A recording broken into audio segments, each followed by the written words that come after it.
మన సంగం మండలంలో వేలగుడిపాడు గ్రామంలో జరుగుతూ ఉంది.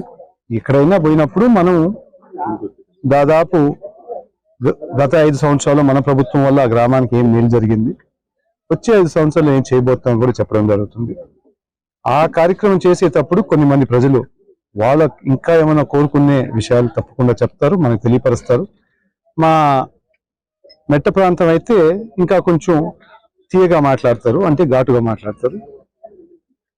అది కొన్ని మీడియా వాళ్ళు ఆ ఒక్క రికార్డింగ్ తీసుకొని దాని వెనకాల ఒక కథలాగా తయారు చేస్తూ ఆ గ్రామానికి రాని లేదు, లేకపోతే ఈ విధంగా జరిగిందని చెప్పేసి రకరకాలుగా కథలు చేసి పెట్టి చేస్తూ ఉన్నారు. కానీ అదంతా బయట వాళ్ళకి, వాళ్ళు రోజు పొద్దున్న చూసుకొని వాళ్ళ టీవీలు జాగ్రత్తగా చూసుకొని అంతా బాగుందిలే మనకని చెప్పి చెప్పుకోవడానికి తప్ప అక్కడుండే ప్రజలు ఇంకెవరైనా 2-3 అడిగితే అసలు ఏం విషయం అనేది, ఏం జరిగిందని కనుక్కుంటే అప్పుడు కరెక్ట్గా అసలు సంగతి ఏందనేది బయటపడుతుంది. వాళ్ళు లేని హైప్, అంటే ఒక విషయం లేనిది ప్రజల్లో లేదు, బాగలేదు చూపించుకుంటా ఉంటే మిగతా వాళ్ళు కూడా నమ్మి ఏమో ఇదేం గురించి బాగలేదని చెప్పేసి ఊరిని ఒక ప్రచారం టైప్ లో అన్ని క్రియేషన్. అంటే మనం ఒక సిద్ధం సభ జరిగింది, దాదాపు ఆ సిద్ధం సభలో నేను ఉన్నా. ఆ సభలో నాకు ఆ స్టేజ్ మీద నిలబడి వెనకాల చూస్తే ఒక 2 కిలోమీటర్లు అయితే నాకు ఎక్కడ జనాభా తప్ప ఏం కనపడలా. కానీ ఈటీవీ, ఆంధ్రజ్యోతి వాళ్ళు ఒక షాట్ చూపించేసి అస్సలు ప్రజలు లేరని చెప్పేసి, అంటే దాని ముందు రోజు ఒక షాట్ తీసుకొని ఆ గ్రీన్ మ్యాట్ అని చెప్పి ఆ విధంగా రాశారు. అంటే వాళ్ళకి ఇంకా అబద్ధాలు ఎంత చెప్పాలని వాళ్ళకి అర్థం కాకుండా వాళ్ళు చూసేవాళ్ళు, వాళ్ళు టీవీ చూసేవాళ్ళు దాన్ని ఎక్కువగా నమ్ముతున్నారని చెప్పేసి, అంటే అంత మరీ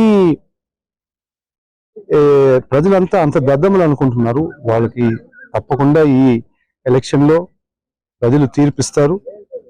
దానికి వాళ్ళు చేసే అన్ని కార్యక్రమాలకి వాళ్ళు సొంత టీవీలే కనపడుతున్నాయి అనుకుంటున్నారు. ప్రజల చేతిలో, ప్రతి ఒక్క చేతిలో ఒక ఫోన్ ఉంది, ప్రతి ఒక్క చేతిలో ఒక ఫోటో తీసి బయటికి పంపిస్తూ ఉంటారు. అందుకు అందరికీ తెలుసు అసలు ఏం జరుగుతుంది అనేది. ఆ నాటకాలు అనేది కొన్ని రోజులు జరుగుతాయి, ఏదో ఇంకొక 40 రోజులు, దాని తర్వాత మళ్ళీ ఆ నాటకాలు కూడా మూసేయాల్సి వస్తుంది. ఆ విమర్శలు అనేది లేదు అని చెప్పేసి మేము స్పష్టంగా చెప్తున్నామండి. ప్రజల్లో అయితే తప్పకుండా మీరందరూ గమనించుంటారు, ఈరోజు మాతో పాటు తిరిగారు. జగన్మోహన్ రెడ్డి గారిని సీఎం చేసేది అనేది ఖాయం. దాంట్లో అయితే మీకు ఎట్లాంటి ఆలోచన ఉండకూడదు, అది మాత్రం నిజం.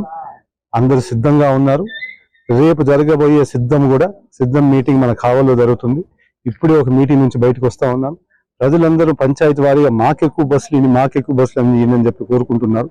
అట్లాంటి పరిస్థితుల్లో వాళ్ళు ఎన్ని అబద్ధాలు రాసినా కానీ జరగబోయేది మాత్రం వైఎస్ఆర్సీపీ గెలవబోతుంది. మన సీఎం జగన్మోహన్ రెడ్డి గారు మళ్ళీ జూన్ 4వ తర్వాత ఏదో ఒక మంచి రోజు ఫిక్స్ చేసుకొని జగన్ అని నేను అని మాట మళ్ళీ చెప్తారు సీఎంగా.